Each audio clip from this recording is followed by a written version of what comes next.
You're listening to the Archaeology Podcast Network. You're listening to the Archaeology Show. TAS goes behind the headlines to bring you the real stories about archaeology and the history around us. Welcome to the podcast.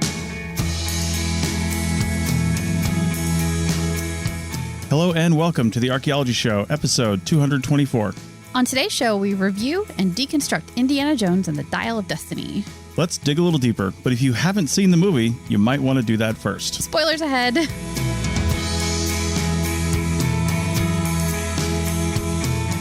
Hey, just a quick note before we start. This entire first segment is full of spoilers. So if you haven't seen the movie, advance your podcast player 22 minutes and 36 seconds. I can't give you the exact time signature because there may be ads in the beginning or something, and I don't know how long your file actually is. So advance 22 minutes and 36 seconds from right, well, not right now, from when I say now, if you don't want to hear the first segment. So right now. All right, welcome to the show, everybody. How's it going? Hello. So we saw we're recording this pretty late because on Friday, yesterday, we went and saw with some friends of ours, Indiana Jones and the Dial of Destiny. And you know, we had to do a pop culture episode about it because we love those. And Indiana Jones is like the archaeology pop culture, right? Yes. I mean, it's Indiana Jones. Yeah. So anyway, real quick note here.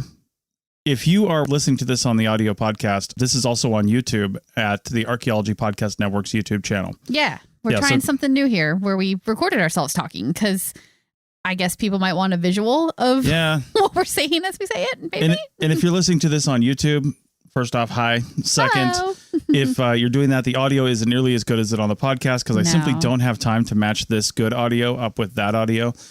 But at some point, we are going to get some pretty decent wireless lav mics that will hook straight into the GoPro, and then our audio will be good in there. But we just don't have those yet. So, and we're definitely not going to edit it to remove any mistakes and things that we make. So, I guess join in on YouTube if you want the quote unquote real experience. I guess so. Yeah.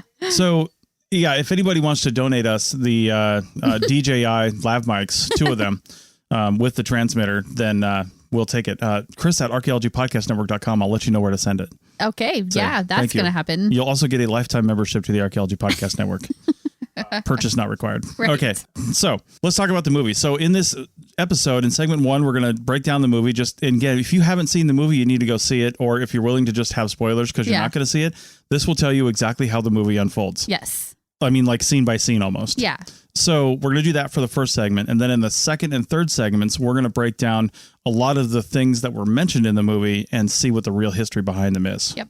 Yeah. So, all right, well, let's get to it. Mm-hmm. The first and almost second, probably most contentious part of this entire movie is it opens in World War II. It does. Somewhat. Nazis again. Yeah. So it opens in World War II and it's Indiana Jones looking like Indiana Jones from 30 years ago. Looking like him, kind of. Yeah. Like a sort of almost fuzzy, dreamy version of him a little bit. I don't know. It was pretty good. It wasn't fuzzy. It was pretty good, but... It was good. It was pretty good. You're not giving it good credit. It was good. It was. It's just that it does take you out of it a little bit because you know for sure that he's been CGI'd to look younger. Right. He's not 45 anymore. He's 80. Right. And you can tell that. Sure. But his voice is the same, so he still sounds like an 80-year-old man. Well, and his body is the same, so he still moves like an 80-year-old man. His body's mostly the same. Mostly the same. He has a stunt double for some I saw a thing that said how they did this, and basically Harrison Ford said LucasArts and Lucasfilms, they have thousands and thousands of frames of him from the other Indiana Jones movies and, from stuff that was in the movies and lots more that was not even in the movies. Yeah. And they basically just stitched all that together. But they did it as kind of like a mask because it's his eyes now, his real eyes and his real lips and mouth. They wanted it to be real, but they basically digitally reconstructed his face to be young from previous images that they had. And it's just amazing technology. It is really cool. Yeah. They just couldn't get rid of all that wisdom in his eyes, though. That must be what the I didn't see a problem. I don't know what it is, but anyway. Just kidding. So it opens there and Indiana Jones is, of course, getting captured by the Nazis in scene 1. Yeah. And he's getting caught like basically trying to steal something out of this house or mansion that they have where they've got a lot of looted and stolen antiquities, probably from Jews and other people that they have, of course, killed and sent off to concentration camps. Right. Everybody knows that the Nazis did that. They collected all the artworks and everything else. And they hunted for relics and things. That they're known for that, for sure. So, yeah. Right. And it seems pretty clear that they're looking for something particular right off the bat, and it's called the Lance of Longinus. Mm-hmm. Yeah, so we'll talk about that in segment 2. We will. It's a pretty important thing, and Hitler wants it for its religious significance and its power it's supposed to have. So it's supposed to be some sort of thing that just, I don't know, it's going to help him win the war, I guess. Yeah. So we can talk more about that in segment 2, because I did do a little bit of research on all that stuff. So, yeah. For sure. Yep. So Dr. Wöhler is the German scientist that's in charge of, I guess, finding this thing and determining what it's all about. There's also like a Nazi colonel there. And so there's this whole thing where the Nazi doctor guy, he kind of falls on the lance and he has a chance to touch it a little bit in the open case and realizes instantly that it's an alloy and it's a fake. How did he know it was an alloy? I don't know. It's movies. Like, because he's a science man and science man knows things like that. Probably. But then Indy saw it too when he eventually found it. He's like, it's a fake. Yeah. And he knew immediately because it was an alloy. Because he was trying to get it as well. And they didn't have alloys back when this was supposedly made, 2,000 years ago. I mean, they could have, but not this kind of alloy. Not this kind. Yeah. Yeah. So anyway, knows it's a fake. Dr. Wöhler knows it's a fake. Mm-hmm. But Indy's just at the point where he's trying to get out of there. Yeah. So Indy's colleague Baz is also there. Yeah. Basil. Yes. And he's taken on this train. Yeah. And it becomes an escape essentially at this point rather than a stealing or recovering of artifacts. They just want to get out of there. So Indy ends up on the train, mostly trying to rescue his friend, I think. That was kind of his main purpose there. Until he found the Antikythera device. Until that point. Yeah. Yes. So he found this thing called the Antikythera device, which we're going to talk about. Yeah. And we're going to link to a few other resources, including an episode of the Pseudo-Archaeology podcast that Dr. Andrew Kinkella did. Mm-hmm. And it's pretty cool. Mm-hmm. We'll talk about that all in the second segment, but it's half of the Antikythera device. Right. You need the other half to make it all work. Yeah. And the Nazis had it and they didn't even know it was significant. Right. But Dr. Wöhler was like, hey, y'all, this is like super important. And then Indy saw it and he realized the same significance. So now they're setting up this like great battle of the artifact hunters. We've got, the German Nazi on one side and we have Indiana Jones on the other side. That's what they're setting up here. Yeah.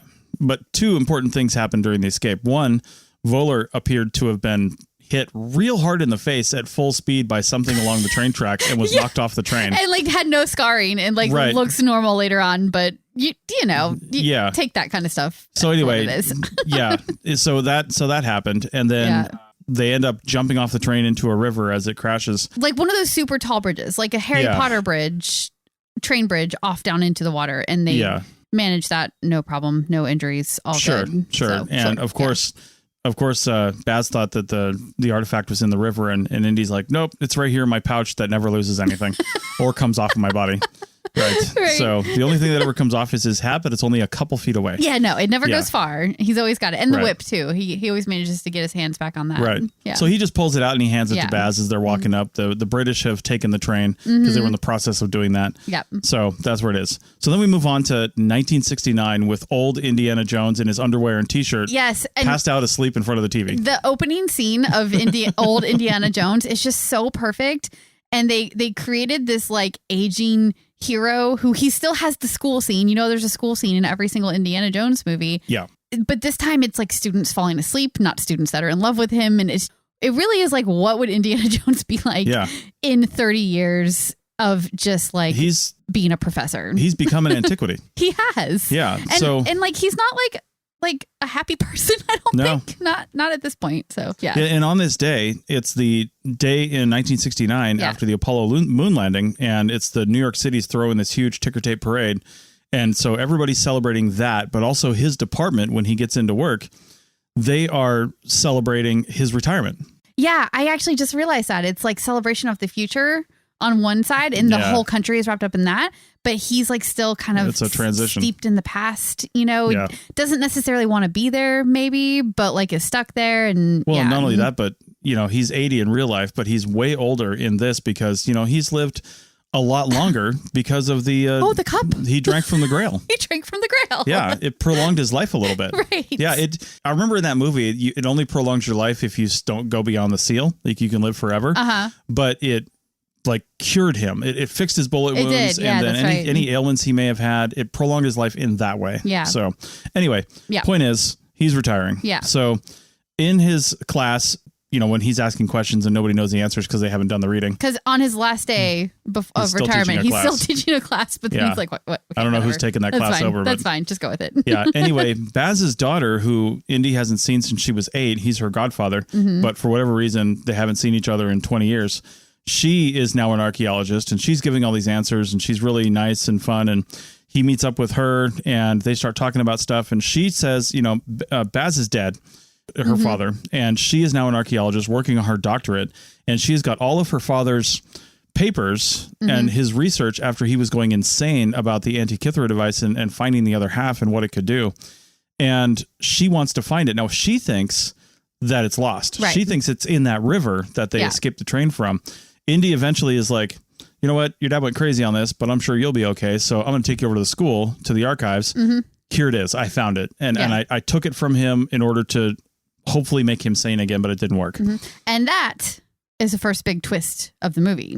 So Helena knew that Indy had the device. She remembered him taking it from her father. And so I think she basically made up the story about being an archaeologist and going on to do her doctorate work or whatever, all so that she would get Indy to reveal to her where he was storing it. And so she's a thief. And before we learn all that, the Dr. Voller is in the town and he's after her. Him and his henchmen end up showing up at the archives at the university. They kill a few professors and secretary people. And then come into the archives, and Indy and Helena have to run out. Well, Helena grabs the Antikythera device. And then closes this gate behind her, and Indy's left there. And that's when he realizes she has been manipulating him. Yeah, it kind of all happens at the same time. I mean, like the guys show up to take the thing, and he realizes Helena's not really who she says she is. I mean, she is, but she isn't. And so, begin the first, second big chase scene of the movie where they're running through New York in the middle of a parade and these guys are chasing after him. Kind of. She goes away, right? And then they grab Indy because he can't get away. And in an attempt to save his own skin, he kicks over a bunch of shelves and destroys a bunch of precious artifacts. Yeah, I know. There's that. There's that. Because they're in a storage facility. Yeah, anyway, they overpower him and they end up putting him in a truck and try to escape with him. He ends up getting away and meets up with Salah from the first movie and from Egypt, and he's pretty cool. So we need to kind of rapidly go through some of this stuff, though. So at this point, Helena's got the Antikythera device. Voller doesn't know where he's at. Voller's off to Tangiers. We'll find out why in a minute.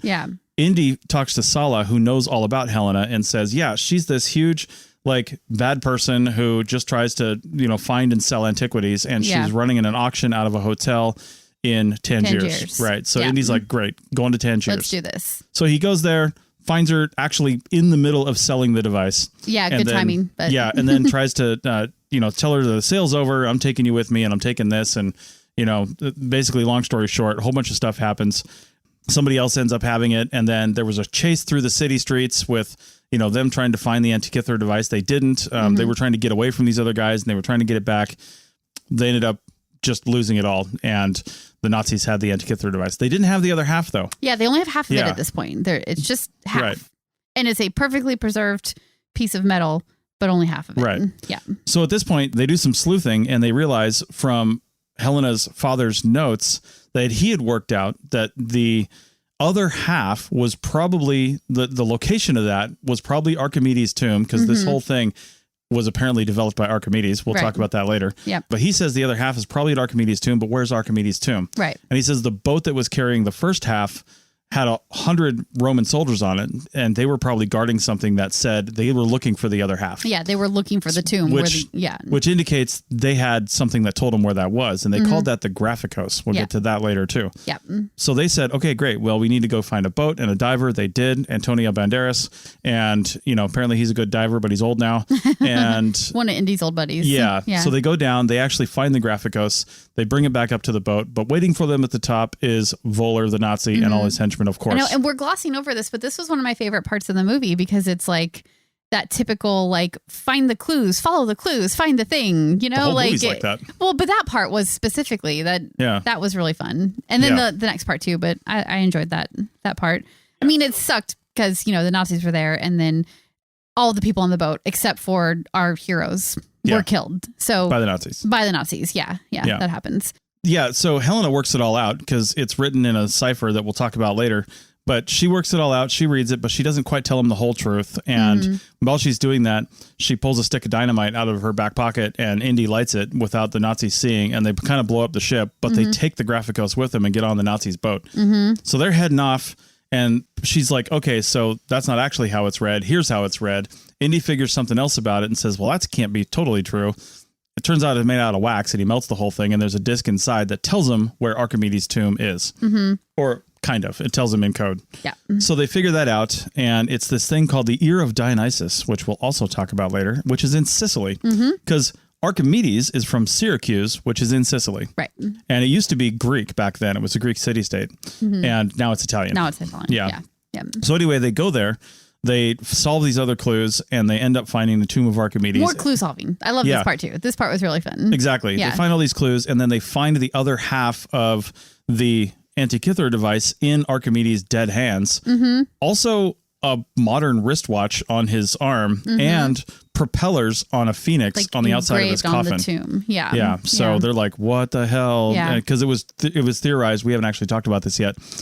That Baz figured out that the Antikythera device wasn't for determining where the heavens are. It was for pointing to a location in time and saying, I want to go here. And the device would show you where a time fissure would open up that would take you to that point. Yeah. So the time travel enters the picture. And time travel. I think some people might be kind of mad about that. I don't know. I thought it was fun. Yeah. It's like it's adding the magical component to Indiana Jones, which they all have that, but doing it in a way that's it's not probable at all, but is fun, and it's not offensive to anybody. I don't think. It was just kind of fun. So I like that part a lot. So while they're in the tomb, Voller takes both halves of the Antikythera mechanism and puts them together and starts like putting this thing together, and it starts running the dials around. And he's like, I have the power, that whole thing. And then he shoots Indy. And then the girl and the boy, we didn't talk about the boy, but she's got a little boy who's a thief that kind of goes around with her. Yeah, they're kind of going for like some short round comparisons maybe, but I don't know. I don't think that really worked out too well. But anyway, he was helpful. He was helpful. Yeah, his name's Teddy. So they get away. Some of the henchman's guys dies, but Voller takes Indiana Jones and everybody else, and they get on a plane. And it's actually an old, I don't know what kind of plane it was. It's an old like World War II style plane. Something that would fit in Germany in 1939, which is where they were trying to get to. Exactly. Yeah. And so when they take off, that's when he tells this whole plan. He wants to go back to 1939, kill Hitler, and take his place and stop him from invading Poland, because he said, I watched Hitler make all these mistakes. He started a fire that could have burned 1,000 years, and I want that to happen. Yeah, but he's like, oh, but I can do it better. Exactly. Like, I see all these mistakes, and I'm not going to make those mistakes. I'm going to show up and do this in a way that works so that we can rule the world. So him and his cronies, they dress up in 1930s German military outfits and get on this plane, and he dials in the dial, and then they take off, and they see this fissure, and that's where they're headed. But while they're taking off, Helena's riding a motorcycle. She jumps in through the landing gear. She's the stunt person here. Yeah. And then she gets on the plane, and then Teddy apparently learned how to fly by talking to American pilots in a bar. And he steals a small single engine plane, which has the pilot sleeping in the back that didn't know. Yeah. Teddy takes off, and he's following the plane. Yeah. And so they end up getting close to the fissure, and Indy says, you're wrong. This isn't going to take us to 1939. He's like, Archimedes, the coordinates you have didn't account for continental drift because it wasn't observed yet. Yeah. He couldn't have known about it. So wherever you're thinking you're going somewhere else. And the German was like, no, you're crazy. But like 5 seconds before they hit the fissure, he's like, son of a bitch, you're probably right. Yep. And he tries to get him to turn around, but it sucks him in because that's how fissures work. Yep. So it sucked in both planes. Time fissures, which are real. Apparently. They get to the other side, and he says, that looks like Sicily. I see a bunch of boats down there. It must be World War II. And they're like, it's yay. like a battle. It's like a battle. Like it looks like a battle down there. It's a battle taking place. Yeah. But when they get closer, it turns out what's being lobbed back and forth between the ships are like fiery cannonballs. Yes. And spears. And there's trebuchets on land throwing fiery cannonballs. It is definitely not from World War II. It is instead the Battle of Syracuse. World War -48. Yeah. Yeah. So it's actually not a world war. Yeah. It's a Battle of Syracuse, the one that Archimedes actually dies in. We talk about that later.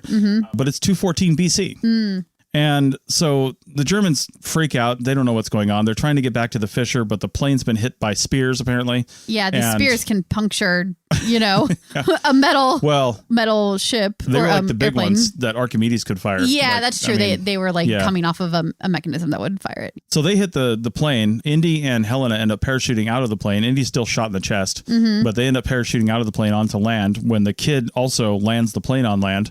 The kid and the pilot's awake at this point. So that poor pilot, his character was only there to help land that plane. Yeah, I don't even know if he had any words. You learn nothing about him. You don't know anything about him. He's just there to land this plane. Yeah. So the Germans ultimately crash. They all die and they crash. Archimedes goes over to the crash because he sees this whole thing happen, and they're calling the big plane a dragon. And he finds, miraculously, the Antikythera device and the guy's watch, and he grabs both of them, and then goes over to Indy. They speak in presumably Greek, and it turns out they work it out that this actually is not a time travel device. It is, but it only goes one place. Yeah. Sicily. Yeah. 214 BC. Yep. It's is it a perpetual link between where they found it in 69 and then 214 BC? No, will it always loop like that? It doesn't loop. It goes from wherever you're at to 214 BC. Oh. But if the Fisher's still open, you can get back to where you came from. But if it closes, presumably you can only go back to 214 BC ever again. Interesting time travel stuff going on here that you just have to go with it. I know. They're saying he invented it so that they could have help from the future. And by not accounting for continental drift, somehow no matter what coordinates you put in, you're going to the same place every time. I think that might just be something Indy said.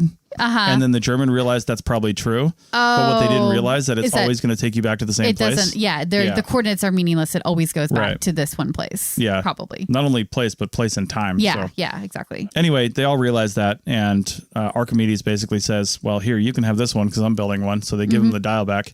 He's got the Lance 2 from the plane. They've got everything they need. And then also, Indy's like, I want to die here.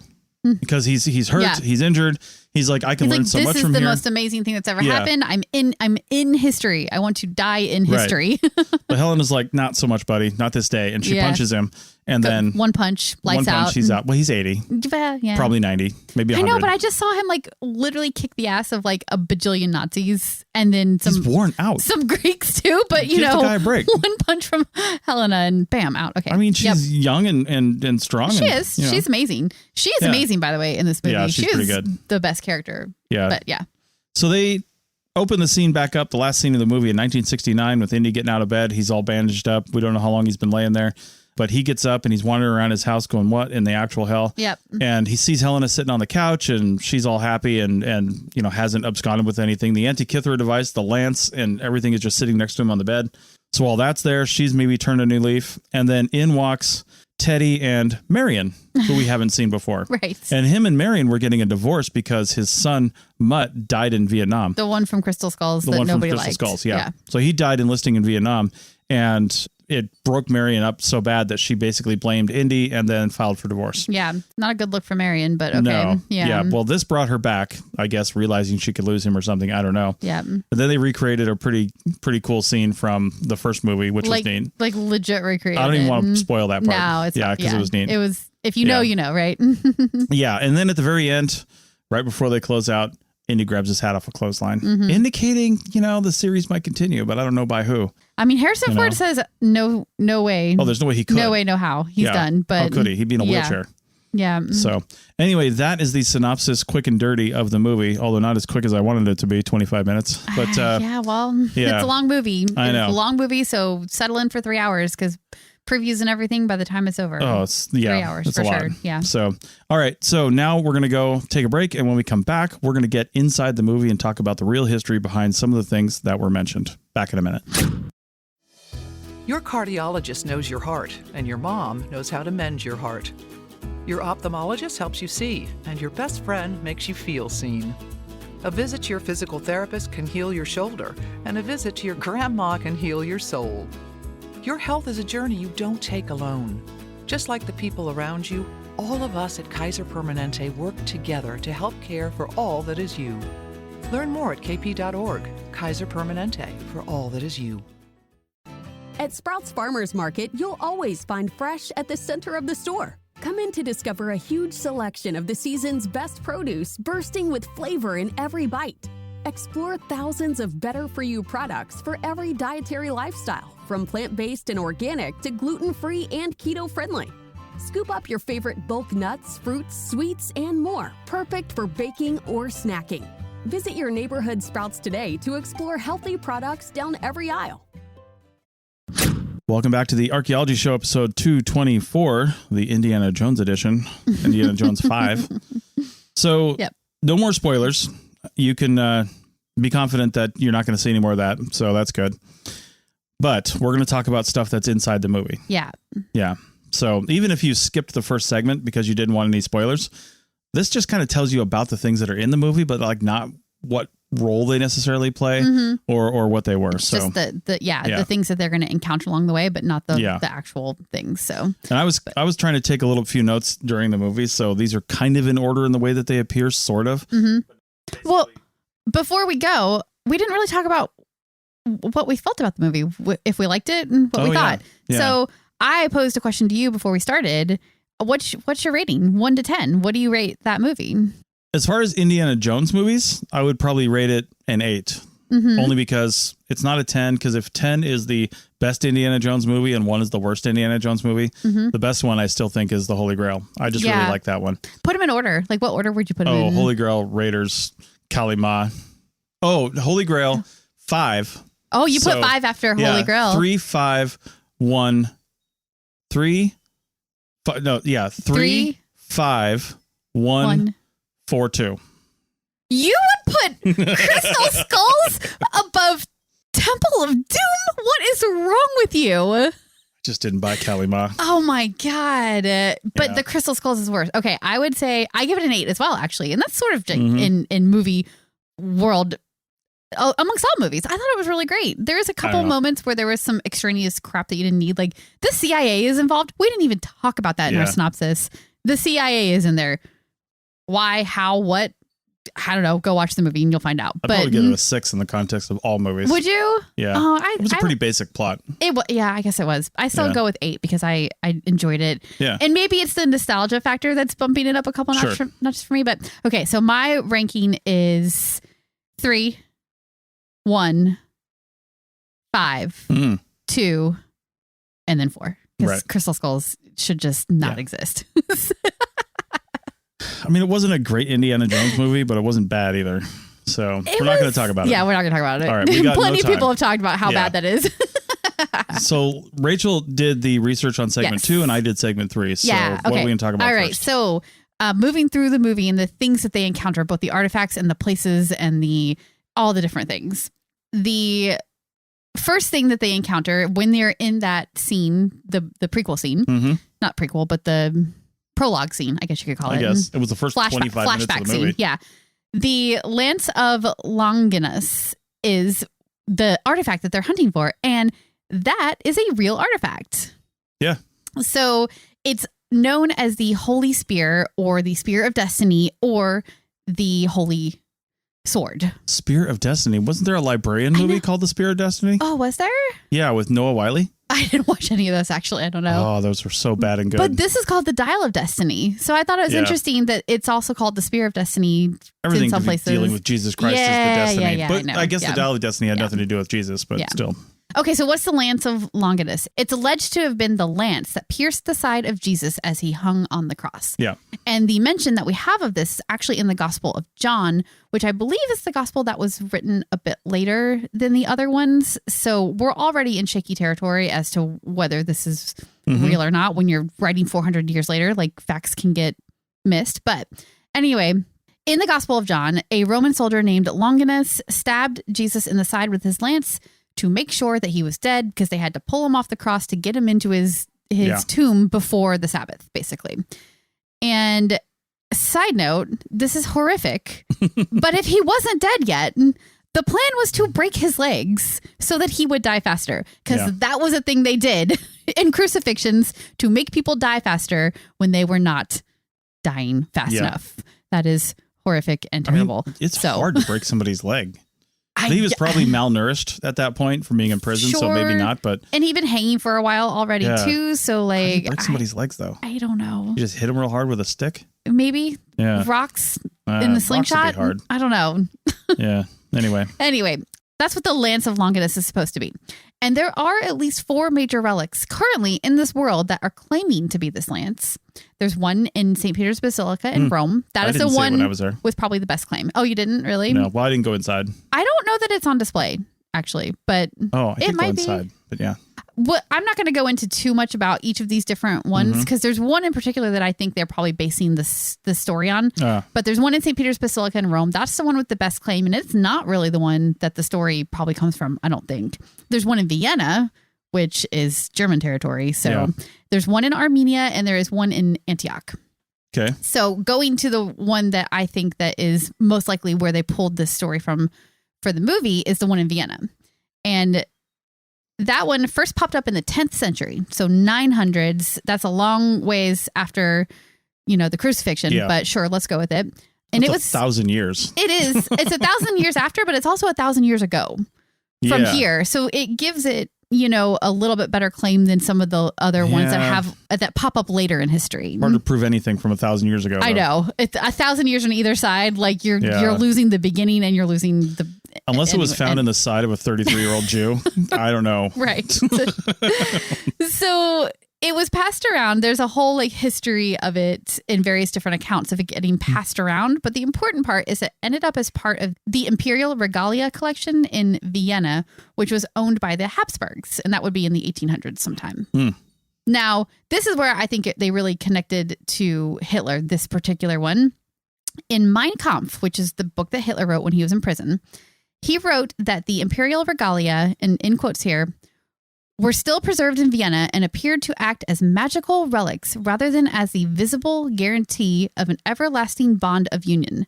When the Habsburg state crumbled to pieces in 1918, the Austrian Germans instinctively raised an outcry for union with their German fatherland. So he's basically saying, hey, y'all, give us back our lands. Yeah. And also saying that it has magical qualities, too. So that's where I think that this is the lance that is referenced in the movie. So the Nazis actually had what they consider was the real thing.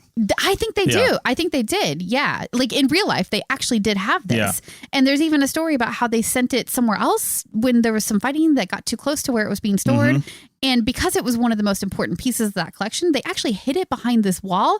And the Monuments Men, of the movie that came out 10 years ago with George Clooney, actually went in and found this hiding place and brought it out and got it back with the rest of the collection. Yeah. So in real life, they definitely had it. So, yeah. So another thing to talk about in this segment is one of the central themes of Indiana Jones really is Nazis and Hitler's obsession with Christian artifacts. Yes. So what kind of basis did you find in reality is that? Super obsessed. That is for real. And actually the Nazi party was this fringe thing that sort of started as a cult fraternity, basically. So it is deeply rooted in that side of the world. And it's not just Christian, it's everything. It's magical everything. The Nazis sent people out to find magical things all over the world. I'm going to stop there because I didn't do any more specific research than that. But the short story is that, yes, they were definitely into Christian stuff. And it's because they thought that it had magical qualities potentially. Okay. So the next thing we were skeptical of in the movie that I instantly wrote down in my notes during the theater was that when they went down to the other half, well, just watch the movie, you'll understand. Yes. But there was another half of the boat that wasn't investigated where the Antikythera device was found. Right. And that other half was much deeper. Sponge divers couldn't go down that far, blah, blah, blah. So they decided to go down there to find this thing called the Graphicos. And one of the things they found down there were the 2,000-year-old plus skeletons of the Roman centurions. Of the soldiers that were on the boat when it sank. We both looked at each other and we're like, skeletons? 2,000-year-old intact articulated skeletons leaning up against the side like they didn't fight to get out when the boat went down. Not to mention all the wood of the boat, too, that they're just leaning up against. Relatively intact. Yeah, because this wreck is just sitting on the bottom of the ocean as if it's not been touched by water or time or anything. Right. The little ocean we call the Mediterranean. Oh, yeah, that. I'm smart. Right. Anyway, yes, that. Yeah. So what's the truth there? We both were really skeptical. Yeah, I did. So Okay, typically, yes, skeletons that are under the water, they're going to decompose in a couple years maximum, and they'll be gone. The fish will eat them. They'll get washed away. Yeah. Like they are gone. They certainly are not in situ where they would have dropped when a ship sank. You might get a little longer than that. There have been some reports of like, sailors from like the 1700s and 1600s where they find skeletons in that situation, but it's got to be really, really specific preservation environment. Not the case here. And unless there's some sort of matrix like soil holding the skeleton together, when the things that hold your bones together, the tendons and stuff like that, like degrades, your bones fall apart. Yeah, that wouldn't last for 2,000 plus years. It just wouldn't. And then you have a pile of bones rather than an articulated skeleton. Right. So, however, and this is so cool, and I am positive that the people who wrote this plot found the same article I did or something about it and came up with this idea in part because of it, because the Antikythera mechanism was found on a ship under the water. And on that ship, in the process of excavating it, they did find a body. Yeah. Now, that body was buried under the seafloor, and that is why it was preserved. It wasn't just sitting out against a wall in this wreck. Yeah. And the remains were also underneath a foot of ceramic sherds. So it almost seems like a shelf tipped over on him while the ship was sinking, trapped him there, and then his body was buried very rapidly under soil or sand or whatever was at the bottom of the ocean, and it fully preserved him.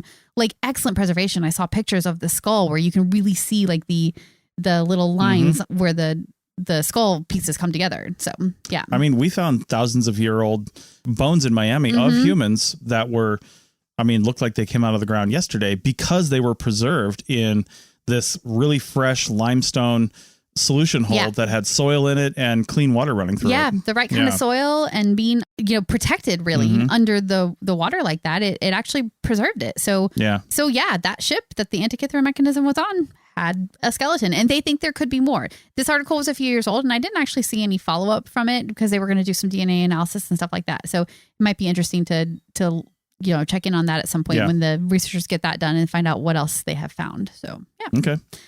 So the final thing is the Antikythera mechanism itself to begin with. Yeah. What's the story around that? Yeah. So like we just were talking about, it was found in 1901 in a shipwreck off the coast of Greece. And it was found by sponge divers 150 feet below the surface.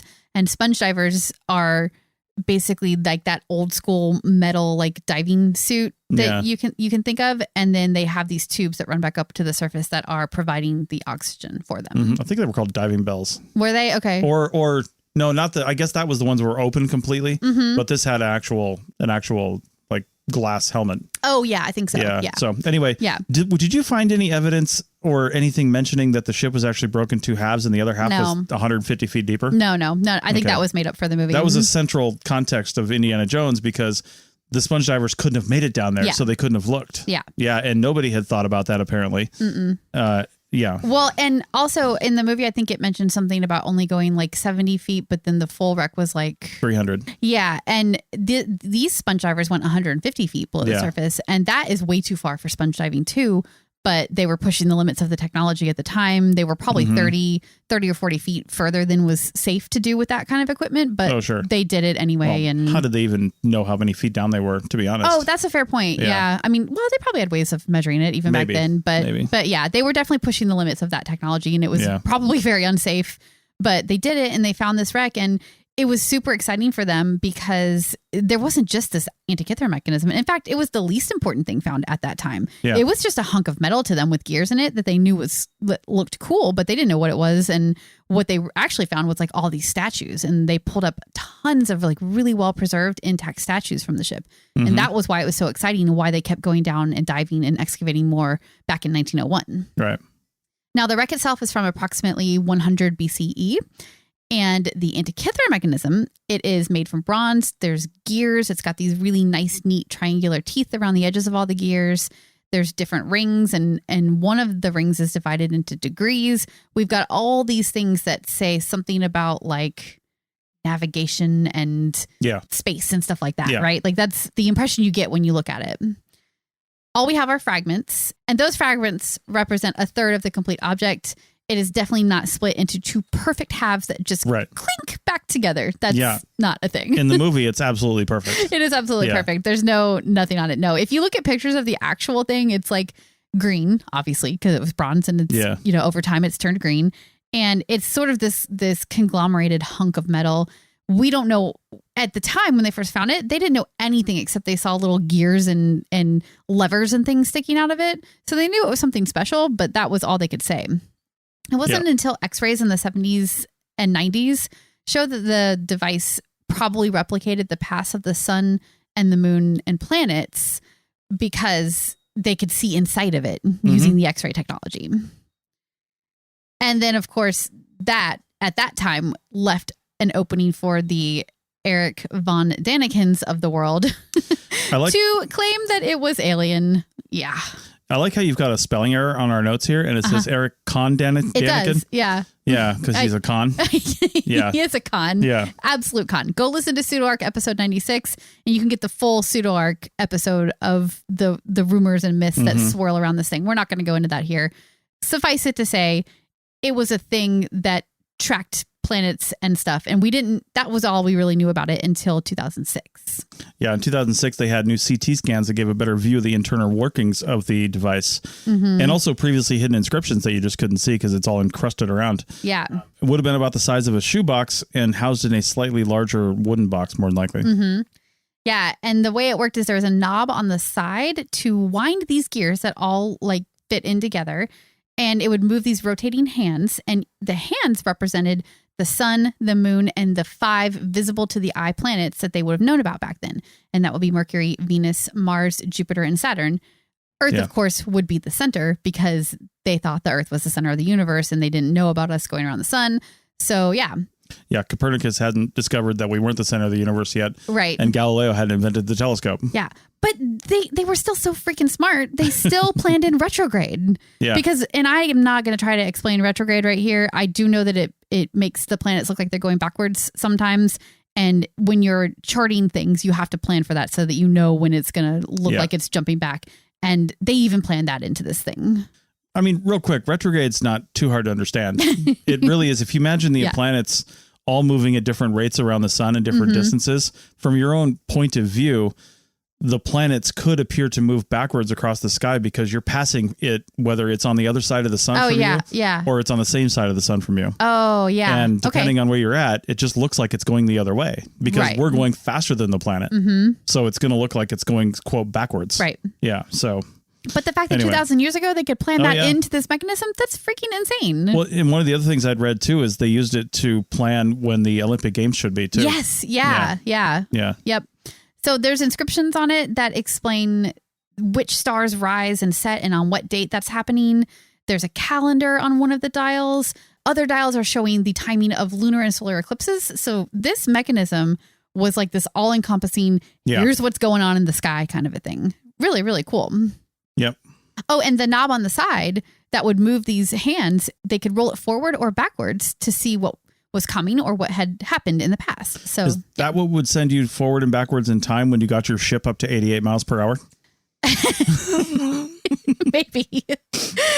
Gosh, you know what though? That knob on it, the going forward and backwards thing must be how they got to this whole time travel fissure thing in the movie a little bit, maybe, right? Maybe. Because it is what it's doing. It's predicting the future of the heavens, if you will.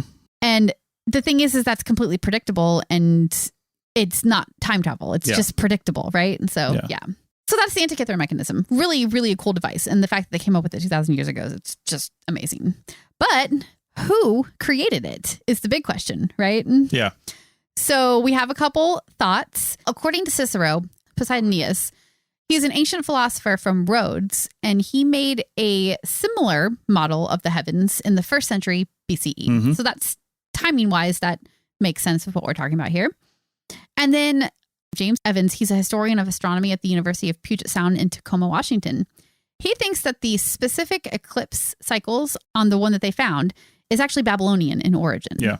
And because of that, there is the idea that it was made by Hipparchus, which was an astronomer in Rhodes who was known for blending the arithmetic of the Babylonians and the geometry of the Greeks. It's a pretty cool thing to be known for. I know, right? Yeah.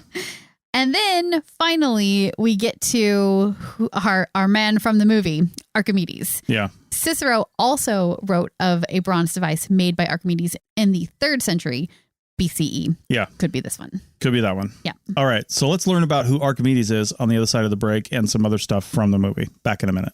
Chicken tacos should only be trusted to chicken professionals. That's where we come in. Introducing Zaxby's new chicken finger tacos. One comes with pico de gallo and creamy chipotle ranch. And the other comes with bacon, lettuce, tomato, and avocado ranch.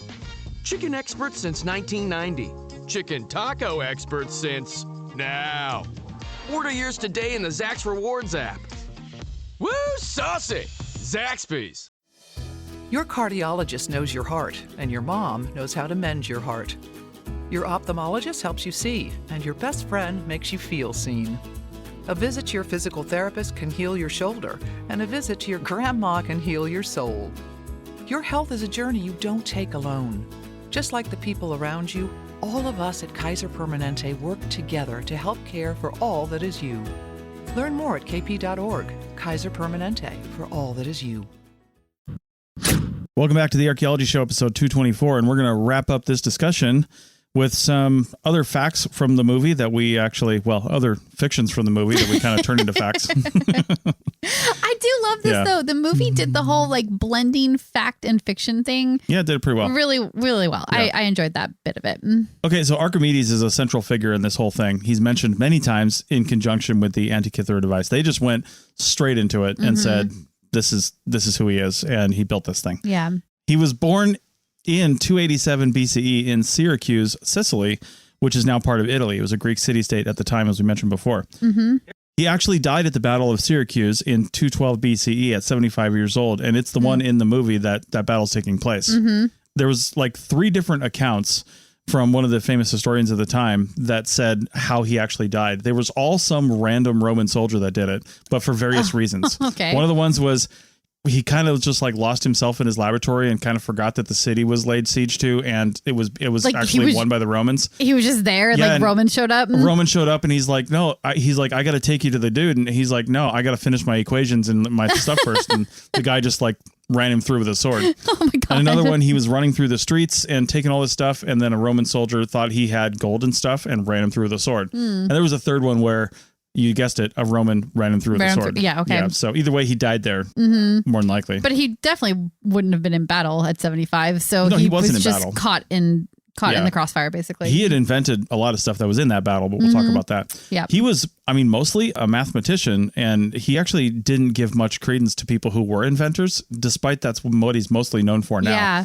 Yeah, so did he think they were all like frauds or something? He just was like, it was like one of the lower sciences or things. Like people that make stuff, that's gross. I'm a mathematician. Yeah. And he was a mathematician, inventor. His father was the astronomer Phidias, but we don't actually know a lot about him because he was only mentioned in a short biography of Archimedes from the time. And there's actually another biography that they think was written, but that was lost to time somehow. So we don't know anything about Phidias. So we have references to the lost biography by later people, probably, is how we know about it. That's how we know about the lost one, but there was a real one that mentioned his father, Phidias. Yeah, so we have that. He was reported to have visited Egypt, where he invented the Archimedes screw. He also, we'll talk about that in a second, but he also did a lot of math over there and met a lot of the followers of Euclid at the Library of Alexandria, and just, was corresponding with them through time. And he liked to send them his theorems, but without the proof, just to like troll him a little bit. Like he invented a lot of math, and he proved a lot of theorems, but he would just send him the equation and say, I solved it. Kind of like, hey, can you do it? Right. Yeah. So anyway, the Archimedes screw is something that's still used to today. And in fact, we watched a show on how they kind of stopped the Leaning Tower of Pisa from falling over. Yep. They used a screw to remove soil from one side that caused it to come back over the other direction. Yep. And an Archimedes screw is basically a screw in a tube, and you stick one end of the tube in water, and it pulls water up as you turn the screw. Yeah. Okay. So they were doing that over 2,000 years ago with his invention. Oh, that's really cool. Yeah. He wasn't famous, like I said, in his own time for his math. He wrote about it extensively, but nobody really knew about it. He was famous for his war machines, which he was kind of sad about. First, he had the light. That's pretty well known. So the lenses and things like that. I can't remember what that was called. It's got optic in the name, but it's dealing with lenses and reflecting. But we basically amplify and reflect sunlight back on the ships and burn them from long distances away. Right. And that was one known in the movie. Yeah. He also had these big trebuchet-like things that would launch stuff out. And then he had these huge similar trebuchet things that had like a claw in the end that would grab onto ships, and then they'd run it back, and the ships would, there were accounts from back then of seeing ships launched up into the air, people falling out of it, and the ship coming straight back down onto the rocks in the sea. Oh, wow. I mean, just to see that kind of thing over 2,000 years ago. That is so destructive. Yeah, oh my God. It was crazy. Wow. So, well, his got to be known for something, I guess, I know. a time of war. I know. We could go on and on about Archimedes, but the one last thing I'll mention to him is his most famous theorem that a lot of people have actually heard of and use, I mean, every day, is called the Archimedes principle. And that's the principle of buoyancy. So basically, he was tasked by the king at the time because people were passing off gold as like real gold. And he didn't know of an accurate way to actually weigh it. But he came up with the theory of water displacement. And so he came up with a way that said, well, the way you can weigh something, its weight is going to be basically kind of directly proportional to how much water it displaces. And then you can calculate the weight of it because the water's pushing back up on it. And that's how you can calculate that. And he figured it out while sitting in a bathtub and famously ran down the streets naked shouting, "Eureka, I figured it out." So that's awesome. That's a famous Archimedes thing. We don't know if that actually happened, but yeah, more just a story. But anyway, he did that and then made it more accurate to tell how much gold was in something because they were like diluting it, with other stuff and it wasn't like pure gold. Yep. So anyway, that's cool. Enough about Archimedes. There's a ton of stuff out there. We've got some resources. Go check it out. He's a pretty cool guy. Another thing I wrote down in my notes was, again, like the middle part of the movie, to find the other half of the Antikythera device, they said there was something called the graphicos, and I don't know how that's spelled. I spelled it Graphicos. And I tried finding this online, and I found no mention of it in even the reviews of the movie, and no mention of it anywhere in anything online that I could find. But it was supposed to be something created by Archimedes that would tell you where the other half of the Antikythera device was, because it was said in the movie that he broke it in half because it was too dangerous and powerful, and why he didn't just destroy it, I don't know. And he actually wanted people to come from the future, so it doesn't make any sense. But he broke it in half, and they found one half, and the other half was hidden somewhere. And people thought it was in his tomb. Why he would point the direction to his own tomb was something he created was a little weird. Yeah. I thought that was odd in the movie. And like, how does he know where his tomb is, and how can he be sure that he'll be buried where he wants to be enough so that he makes this graphicos? That's why I think what you found here about the graphicos is probably true, which is that it's not real at all. yeah, more than likely. So anyway, the graphicos says, and they lead in the movie to this, as we mentioned before, to the Ear of Dionysus, this cave on the island of Sicily, which is a real thing. I'll talk about that in a minute. But in reality, his grave was found, God, was it by Cicero? It might have been. It was 75 AD. I can't remember where. I didn't write this down. It was found by somebody who was like, you got this famous guy and we can't find his grave. And he wanted a cylinder and some other mathematical things put on the top of his grave because he wanted to be known for that.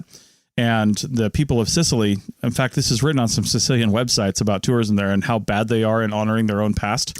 And it was only a couple hundred years after he died, and his tomb had already like gone to ruin.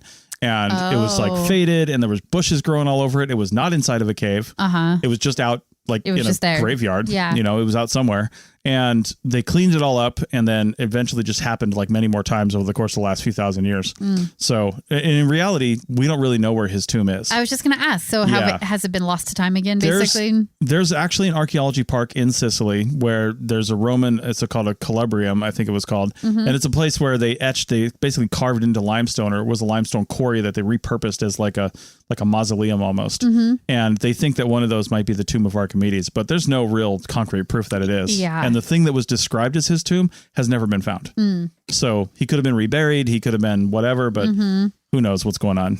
Either way, there's nothing about the graphicos that ever existed or what the heck it might even be. Yeah. So made up for the movie completely. Right. Yeah. But what was on the graphicos that led them to how to find him was something called the Polybius cipher. And I'd never heard of that, which is, I actually probably have, because I've read a number of books on ciphers and coding and not coding, but I guess encoding stuff back in the day. And it was a pretty well-known way to, I guess, encode text, right? So the Polybius cipher is a square. It's always a square. And The interesting thing, the movie didn't quite get it right because it was a square. Yeah, it was and a it square. had these symbols on it. It did. And they were all like spread out evenly and like in rows. A grid. Yeah. And Helena was reading it. Yeah. But that's not how you do a polybius cipher. That's how you create. You don't like take your finger across and go, this is where my tomb can be found. Well, you actually could once you understand what you're seeing, but it's not written in a grid. It can be written like a sentence. Okay. I guess it could be written in a grid, but that kind of give it away that it is a polybius cipher. Yeah. But what it is basically is you take a square, 5 by 5, 6 by 6 if you're doing ancient Greek apparently, but 5 by 5 for the Latin alphabet, which is the one we use now. Yeah. Now notice that's only 25 characters. We have more letters in the alphabet than that, and because of that, they would take one of the squares and match it up usually with I and J being in the same one and with C and K being in the same one in order to get 25 out of our alphabet. So isn't there 26? There's 26 letters in our alphabet. In the alphabet. Yes. So, why were they trying to match those two up? Oh, I think it was either or. Oh, they would do one or the other. Either an I or J or a C or K. Yeah, that math wasn't working out. Yeah. So anyway, you just find like A would be at 1 1. So in order to represent A, you'd write the number 11. B would be at 1 2. So you've got 1 2 3 4 5 down one side, 1 2 3 4 5 on the other side. Okay. In order to make this more complicated, you could start with a different square that actually has a phrase that doesn't repeat letters, and then say, like, you would write the word polybius cipher without repeating letters somehow, and then finish that with the remaining letters in the alphabet. And then now where the letters are, that's where your coordinates are. So you can mix up the letters basically to make it more complicated. You would need to know the key phrase, otherwise you wouldn't be able to unmix them. Yeah. So the point is, there's no way Helena would be able to read that. Even like if they were very specific to who like put it together. Right. Now, if you knew the basic polybius cipher without any sort of shuffling of the letters, if you just memorized like A is 11, B is 12, C is 13, you could actually read it if you got that good. But she was reading out this whole thing and there was only a handful of characters on there. It was like Greek letters too. It wasn't... Well, it was a polybius cipher with the Greek alphabet. Yeah. But she made the assumption that it was the basic polybius cipher and it wasn't anything like else. She had the code, but not a phrase to decode with. Well, it may not have had a phrase. It may have been just a basic cipher. Yeah. But the fact that she read it like she was reading any old book. That part didn't make any sense. That didn't make any sense. No. And that's where you have to just like let that go with a story like this though, because the storytelling piece of it was effective because we talked about it in the first segment. Exactly. Yeah. Well, this thing has been used for a long time, but it's actually a really easy code to break if you know what you're doing, because they call it frequency analysis. That's one of the ways you can break codes. You can say, you can think of common words that have double letters and pairings and things like that. And you can look for those pairings. Yeah. Any code that has actual representations, they just a different thing to represent something, is problematic because of frequency analysis. Once you start nailing one or two words down, that's how we've decoded hieroglyphics and in lots of languages, but by looking at those types of things. Once you know like one word, when the Rosetta Stone was found and they had 3 different languages on there, if you know one, you're going to know the others. Know all of them. You're going to figure it out. So anyway, that's the polybius cipher. The Cave of Dionysus, otherwise known as the Ear of Dionysus, is an actual real place that's on TripAdvisor. Oh, really? And in a lot of different things. Oh, that's cool. It's a teardrop in shape. The one that they had in the movie is the actual one that exists. I'm assuming they went there or they reconstructed it, but it looks like they went there. Yeah. It has really famous acoustic properties. Another thing that's same from the movie. They said that you actually go through that ear down into this big cavern down below that's about 72 feet below the ground. And then from the opening, you can hear sounds down there like they're very well amplified. Oh, cool. Yeah, so that's why it's called the Ear of Dionysus. Now, Dionysus is not the Greek god or Roman god, I guess, of wine. It was actually the name of a king back then. And that king ruled Syracuse from 432 to 367 BC. And it was rumored that he put prisoners down in there and then would sit up at top and listen to them whispering about him. So that's mostly not true, though. But that's a great story, though. I love that. And the reason it's mostly not true is the language doesn't come through that clear. It's muffled and it doesn't sound that that way. But somebody was quoted from thousands of years ago saying, a couple thousand years ago saying, if you like tear a piece of paper down there, I guess not a couple thousand, but if you tear a piece of paper in there, it sounds like hitting a stick against a rock really loudly. Oh, Like it's just super crazy amplified. Yeah. Huh. So it was actually named by Caravaggio, the Italian painter. It used to be called something else, I guess, but he renamed it after Dionysus. So because of that story. Okay. Yeah. Yeah. So that's pretty much it. The movie ends shortly after that. and there's not a whole lot we can say. We could have got into the Battle of Syracuse, but maybe that's a whole other thing. I imagine they represented that relatively accurately, aside from the World War II bomber and the parachutists. Well, now you're getting into spoilers again. Yeah, well, either way. So, yeah. Yep. All right. Well, that's pretty much it. This is kind of run a little bit long, but not too bad. And we hope you go see the movie and let us know what you thought about it. What do you rate this movie on a scale of 1 to 10? Yeah. And how do you order the movies? How do you order the movies? That's actually more interesting, I think, to me. We'll have to put our order of the movies in the show notes or something like that. That's right. All right. With that, we're out and we'll see you next week. Bye.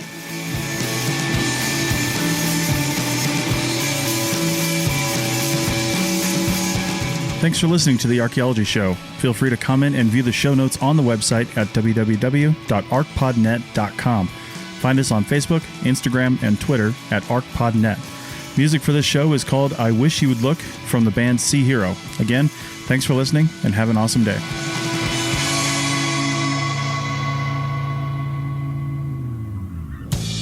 This episode was produced by Chris Webster from his RV traveling the United States, Tristan Boyle in Scotland, DigTech LLC, Culturo Media, and the Archaeology Podcast Network. And was edited by Chris Webster and Rachel Roden. This has been a presentation of the Archaeology Podcast Network. Visit us on the web for show notes and other podcasts at www.archpodnet.com. Contact us at chris@archaeologypodcastnetwork.com.